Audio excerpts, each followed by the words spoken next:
What is up, guys? It is your boy Chin, that freaking Mark, back at you once again, here today to give you the Happs on the Graps with 5 things that I found especially interesting when I woke up and checked my phone this morning.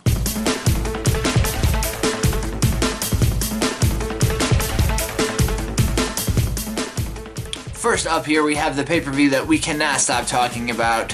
That being, of course, WWE's Crown Jewel, possibly being held in Jeddah, Saudi Arabia.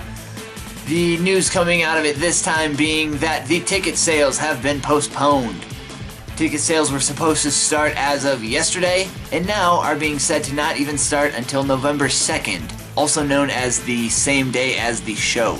Nothing has been said at this point if an earlier date will be released on when tickets are going to get sold or not, but as of this point in time, it is just the next thing in the cycling show that we all know as WWE's Crown Jewel. Next up on the list, we have ourselves a story that I found to be quite wonderful indeed there. Don't mind the corniness. I am talking, of course, about Matt Hardy's long-awaited and talked about Halloween special, airing on October 28th exclusively on the WWE Network.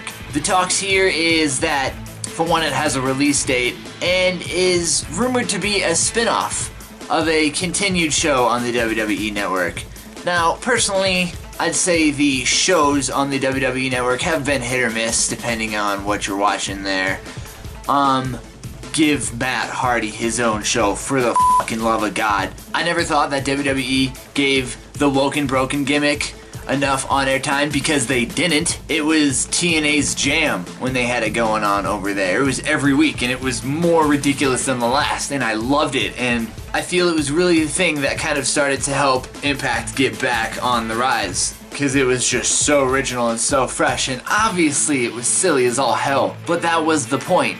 I think we all get that by now, but the point was for it to just be completely overblown and exaggerated, and that is why we need to give him a show on the WWE Network. Give Matt Hardy a show weekly, daily, minutely. I want as much woken, broken Matt Hardy as I possibly can. I can't get behind this idea enough. Yes, please.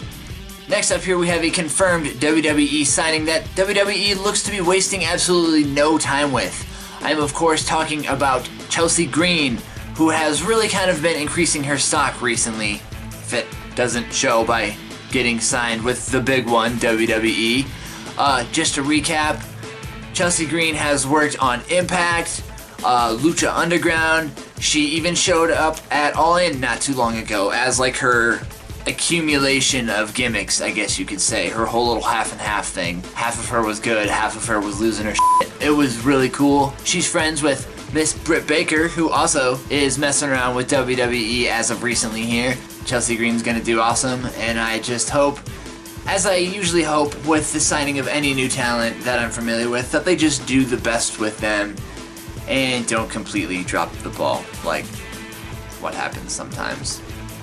Rusev and Lana are set to be appearing on TBS's Drop the Mic, which is not a show I'm too familiar with, but from what I understand, it sounds like you take a pair of celebrities and match them up in a good old-fashioned rap battle. Yeah. So, that'll be interesting. I can't wait to see what hot fire Rusev has to spit. I'm sure Lana has bars for days. I don't know what day it is set to be airing, but I did hear that it was going to fall on a Rusev day. So, and last up on this juicy little list of tidbits here, we have Chris Jericho and JR reportedly working with a billionaire to start themselves a whole new wrestling promotion. Barry Bloom is the reported millionaire with all the monies here in this situation. And from what it sounds like, JR has been the one kind of scoping things out over in the WWE locker room, and Chris Jericho has been the guy over in the New Japan locker room scoping things out. And if rumors are to be believed, the New Japan locker room hasn't necessarily been too pleased with things recently.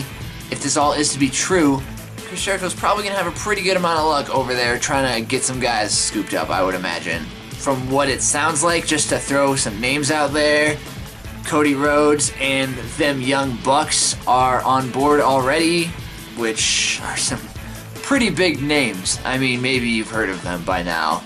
Other names that are unclear, however, would be Hangman Page, Kenny Omega, kind of adding to the speculation of what's going on with Bullet Club. Are they going to go to WWE? Are they going to stay in New Japan? Are they going to go to a whole new promotion funded by some badasses like Chris Jericho and good old JR?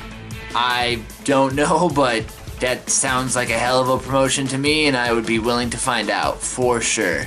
And just as a little snippet to throw it out on the end here, some fallout from Impact Wrestling's Bound for Glory. Nobody really knows what the hell's going on with Austin Aries still. Is it a work? Is it a shoot? I've heard reports that it could be both, but from watching the follow-up episode of Impact Wrestling, immediately Phoenix came out to throw his name in the hat and be the next challenger for that championship. So to me, it sounds like Austin Aries is doing his own thing, went into business for himself here. But I don't know, maybe they are just giving us a good old work. And for this time around, that is the Happs on these Graps. My name is Chin Chisel. My name is Chintanius. My name is Chintanamorph. Regardless of whatever the hell you want to call it, it's chin up in this bitch at that freaking mark. And thank you for sticking around. Like, follow, share, and subscribe. And I will be back at you soon enough.